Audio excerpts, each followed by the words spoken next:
मध्य भारत के आदिवासी हैं, चाहे उरांव, मुंडा, खड़िया या फिर गोंड या फिर भील, जो आदिवासी हैं वो पितृसत्तात्मक पद्धति पे आधारित है। यानी पिता उसके समाज का केंद्र है और सारी वंश जो है पिता के माध्यम से होती है, चाहे वो शादी विवाह का बात हो या फिर संपत्ति के बंटवारे की बात हो। अगर यूनिफॉर्म सिविल कोड आता है तो ये आदिवासियों की विशिष्ट जो संस्कृति है, खासकर रीति रिवाज जो इन सब चीज़ों से संबंधित है, शादी से, तलाक से, उत्तराधिकार से, फिर गोद लेने से या भरण पोषण से संबंधित जो विशिष्ट कानून है 725 आदिवासियों में उसको प्रभावित करेगा। और सबसे बड़ी बात है उनकी सामाजिक संरचना को ही प्रभावित करेगा, क्योंकि जो सामाजिक संरचना और जो रीति रिवाज बने हैं उसके केंद्र में एक सत्तात्मक है जो उसको केंद्र माना है। तो अगर मान लीजिए पितृसत्तात्मक में ये बात आती है कि महिलाओं को अधिकार मिले समान रूप से आर्टिकल 14 के तहत, तो वो चेंज उसके समाज में से समाज को करना पड़ेगा। उस तरह से मातृ सत्तात्मक में अगर वो बात आती है कि बेटे को भी मिले तो वहाँ की सामाजिक संरचना को ही प्रभावित करेगा। तो कहने का मतलब ये आदिवासियों के समाज को प्रभावित करने वाली बात होगी, जहाँ पे 725 जनजातियाँ हैं। नॉर्थ ईस्ट में, उत्तर पूर्व में जो व्यवस्था है, खासकर मेघालय सोसाइटी में गारो, खासी जनतिया जो कि मातृ सत्तात्मक प्रधान है, यहाँ पे जो महिलाओं में जो बेटी को, सबसे छोटी बेटी को नोकमा या खादू जैसे शब्द का इस्तेमाल किया गया है, उसको प्रॉपर्टी का अधिकार प्राप्त है। यानी उनकी पूरी संरचना जो है मातृ सत्तात्मक है, महिला प्रधान है। भारत सरकार ने एक नोटिस जारी किया है और इस नोटिस का मकसद यह है कि भारत में समान नागरिक संहिता के ऊपर विचार आमंत्रित किए गए हैं विभिन्न जगहों से, विभिन्न समाजों से। अब विभिन्न जगहों से जो ये विचार आमंत्रित किए गए हैं वो है समान नागरिक संहिता, जो कि भारत के संविधान के आर्टिकल 44 भाग 4 में एक लिखा गया है कि सरकार को प्रयास करना चाहिए कि समान नागरिक संहिता लाए। उसी तरह हम देखते हैं कि मौलिक अधिकार की भी संविधान में बात की गई है, आर्टिकल 29 और 30 में, 29 और 30 में, जो कि धार्मिक स्वतंत्रता और सांस्कृतिक स्वतंत्रता की बात की गई। और हम ये भी जानते हैं कि जो मौलिक अधिकार हैं वो उसके उल्लंघन पे लोग स्वतः कोर्ट जा सकते हैं, क्योंकि वो मौलिक अधिकार हैं।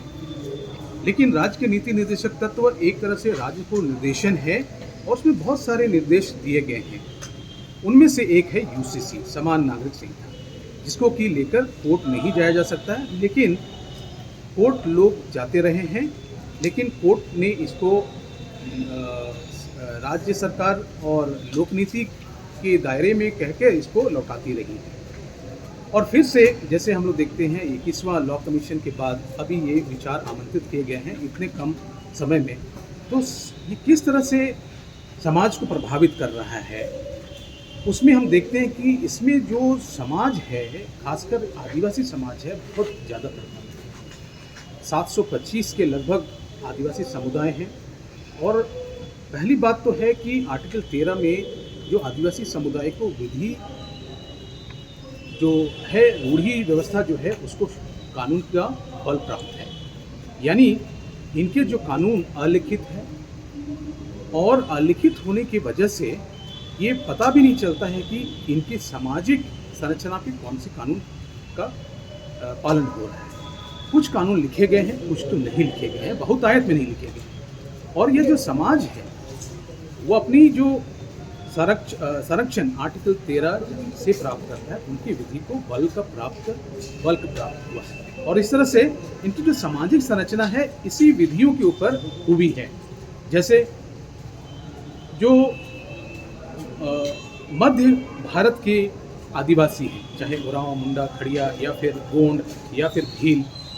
जो आदिवासी हैं वो पितृसत्तात्मक पद्धति पे आधारित है। यानी पिता उसके समाज का केंद्र है और सारी वंश जो है पिता के माध्यम से होती है, चाहे वो शादी विवाह का बात हो या फिर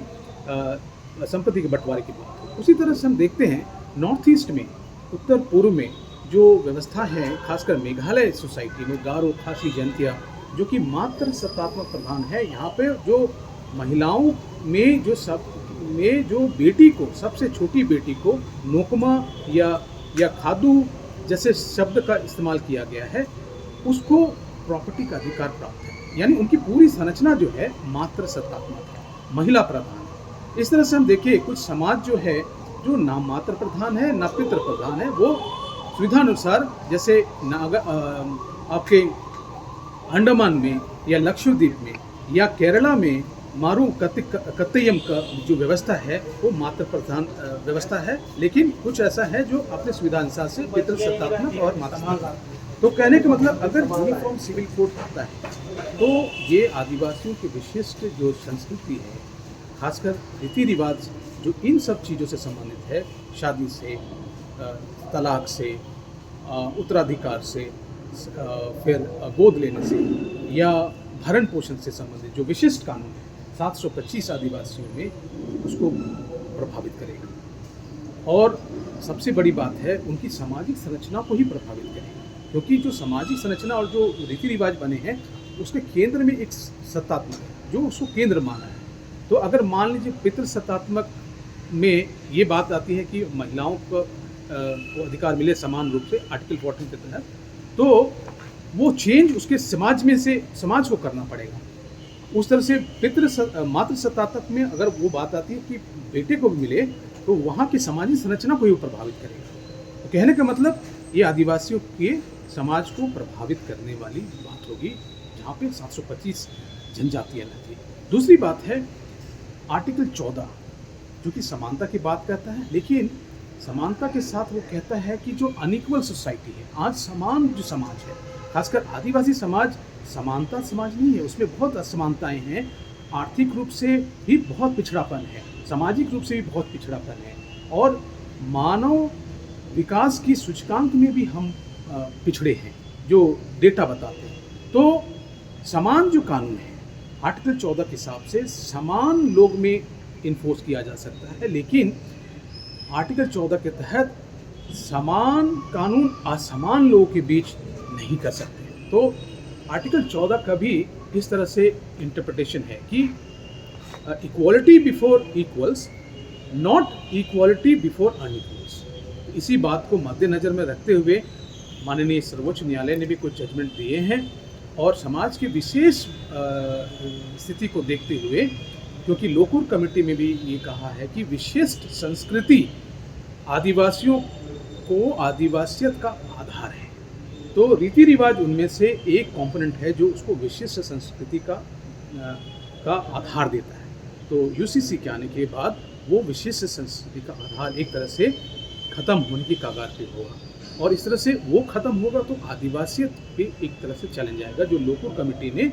5 कारकों में से बताया था, इसमें कि प्रिमिटिव क्रेप, जोग्राफिकल आइसोलेशन और डिस्टिंक्ट आइडेंटिटी, उसके साथ साथ आर्थिक पिछड़ापन और एक अलग भौगोलिक क्षेत्र में निवास करना, ये सारी तो हैं, लेकिन विशिष्ट संस्कृति कहीं ना कहीं प्रभावित होंगी। विशिष्ट संस्कृति से हमें ये केवल नहीं मानना चाहिए कि इसकी भाषाएं और इनकी नाच गान और खान पान अलग है, लेकिन विशिष्ट संस्कृति में उनके रीति रिवाज भी शामिल हैं। तो रीति रिवाज यदि नहीं होंगे तो किस तरह से 5वीं अनुसूची में सुरक्षित होगी, कि 5वीं अनुसूची का जो आधार है वो है आपका विशिष्ट संस्कृति, और इसका जो आधार है 1935 के गवर्नमेंट ऑफ इंडिया एक्ट से पहले से लेके 1919 से लेके 1935 से लेके अभी तक है, जो उनको एक विशिष्ट दर्जा देता है, चाहे वो ज़मीन से संबंधित हो, चाहे उनकी अपनी विशिष्ट संस्कृति से उसको चलने की अनुमति हो, चाहे वो 371A के तहत नागालैंड को संरक्षण प्राप्त हो, चाहे वो मणिपुर या मिजोरम को विशिष्ट संस्कृति का दर्जा प्राप्त हो, उनके कस्टमरी लॉज को इन्हीं आर्टिकल्स के तहत विशेष दर्जा प्राप्त है, तो वो भी संविधान के वो हिस्से। तो इस तरह से ये बाकी सारे प्रावधानों का भी उल्लंघन करेगा,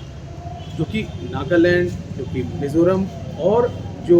डिस्ट्रिक्ट काउंसिल और रीजनल काउंसिल के तहत जो आते हैं 6ठी अनुसूची क्षेत्र में, जिनको कि अपने हिसाब से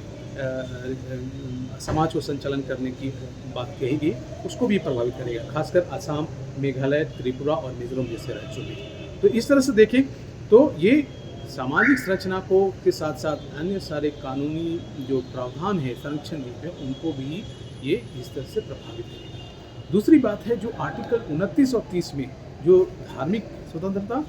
और सांस्कृतिक स्वतंत्रता की बात की गई है, उसको भी ये कहीं ना कहीं प्रभावित करेगा। ना केवल इतना ही, अगर हम झारखंड जैसे राज्य की बात करें तो 32 जनजाति में से 9 अति पिछड़े जनजातियाँ हैं। उनकी अब तक कोई लिखित दस्तावेज नहीं है, लिखित रीति रिवाज ही नहीं है, लेकिन फिर भी वो अलिखित रूप से अपने समाज को चला रहे हैं। उनके अपनी मैरिज के रूल्स हैं, अपने डिवोर्स के हैं, मेंटेनेंस, इनहेरिटेंस, सक्सेशन, सारे कुछ हैं। तो इस तरह से वो लोग भी प्रभावित होंगे। और इसी बात पे जो संरक्षण का प्रावधान जो पैसा कानून में दिया गया है, खासकर अपने गांव में, आदिवासी क्षेत्र में अपने रीति रिवाज के साथ अपने समाज को संचालन करने का अधिकार, वो एक तरह से प्रभावित होगा। उसके साथ साथ जो विवादों का जो निपटारा है, उसको अपने रीति रिवाजों के साथ उसको सुलह करने की जो अधिकार दी गई है, उनके संस्थाओं के माध्यम से, जैसे कि मुंडा मान की व्यवस्था के शासन से, या फिर मांझी परगना की व्यवस्था की, या पढ़ा व्यवस्था की, तो वो उस तरीके से उस सिस्टम्स को भी प्रभावित करेगा, उसको भी एक तरह से गौन करेगा। अभी हम देखते हैं कि इतना होने के बावजूद ये संस्थाएं कहीं ना कहीं कमज़ोर हुई हैं, लेकिन यूसीसी आने के बाद इनकी जो रेलेवेंस है कहीं ना कहीं और कम हो जाएंगी। तो हम उनको संरक्षण के जगह में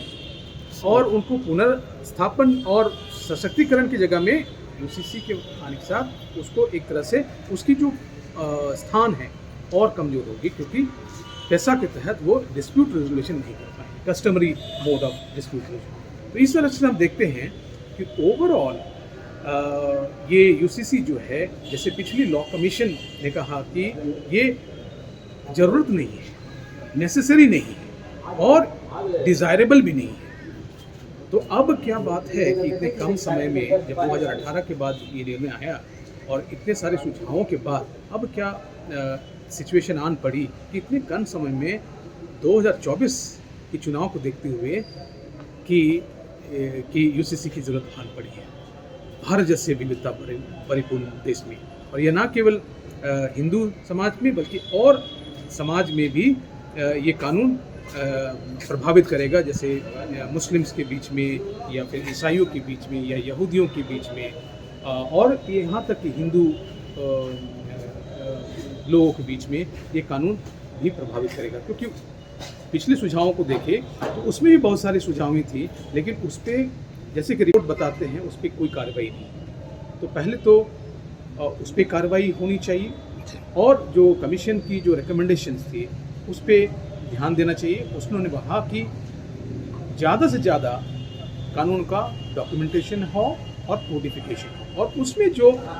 बातें हैं जो संविधान से इतर जाती हैं उसमें सुधार की गुंजाइश हो, ना कि पूरे भारत में एक समान कानून सभी लोगों पे लागू हो। तो इस तरह से जो समान नागरिक संहिता आदिवासियों को उसके संस्कृति से, उसके रीति रिवाज से एक तरह से प्रभावित करेगा, और अलिखित और अनडॉक्यूमेंटेड समाज में एक तरह से रोकने का काम करेगा, और उनकी जो आदिवासियत है उसको एक तरह से प्रभावित करेगा। मैं Ramchandra Rao, national law university professor law.